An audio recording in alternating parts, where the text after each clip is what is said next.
Премиерот не само што ја презема и просветителската улога, која по вокација му е природна туку од машинец, веројатно под влијание на националниот координатор за демографија, се трансформира и во конзервативен учебникар, со давање директни насоки како низ образованието да се стимулира наталитетот. Во прво деление вие имате читанка во која што на првата страна имате јас, мама и тато, наместо јас, мама и тато, дада и бато, тогаш е за мене тоа лош пример. Јас би сакал да видам на првата страна јас, мама, тато, бато и дада да биде. Ама како во секое многудетно семејство, како и владата, некои немирковци се обидуваат да нарушат идилата. Закачката меѓу браќата Антонио и Игор како строг, но правичен и одговорен родител. Премиерот се обиде да ја смири со благ укор. Убеден сум дека сето ова ќе застане на овие два лични ставови, е дека секој има право на лош ден, па така да јас мислам дека тој лош ден и за едниот и за другиот заврши. Но изгледа не мисли секој така, ниту пак е убеден дека тука е крајот. Напротив, еден од влијателните членови на семејството тврди дека тука нема да застанат кошкањата, па можно е постојано нарушување на спокојството. Секако дека и во иднина не исклучувам да има вакви испади или ставови на луѓе во партијата или поддржувачи, членови кои што ќе дадат своји лични видувања и карактеристики за поединци од другата страна, па дури вклучувајќи ги тука и нашите коалициони партнери. За тоа е нели демократијата. Демократијата изгледа не важи во останатиот дел од фамилијата.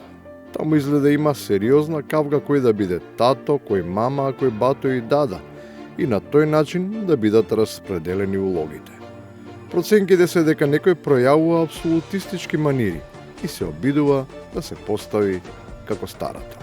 Ниту сме спомнали во тој состанок проценти, ниту јас сум кажал некогаш во мојот живот дека јас сум влем, јас секој многу често го користам зборот јас, генерално користам ние. Зборот ние е секако полесно да се употребува отколку навистина тешкото јас.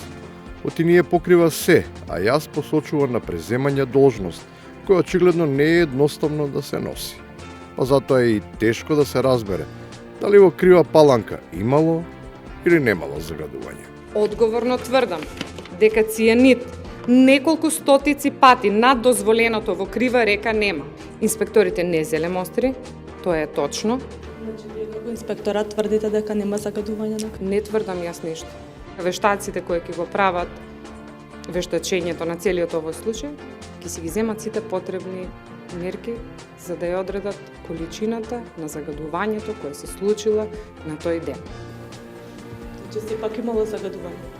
Видете, загадување има, значи се излејало јамска вода. И на крајот, имало, немало, мало, големо, важно, неважно. Зборовите сепак треба да знаат да се бираат, оти тешко се разбираат, ако се неадекватно распоредени. Иако може би сме на вистина мала држава, но сме на вистина многу големи и многу значајни. Многу процеси поминуваат низ нас и некако се наоѓаме на тој крстопат помеѓу доста други поголеми земји кои што се дел од европското семејство. Од земјите на ЕУ, Бугарија е од десно, Грција е долу и да сака, Македонија не може да ги спои. Процесите минуваат, ама таа никако да порасне да фати приклучок на патот, за навистина да стане крстопат.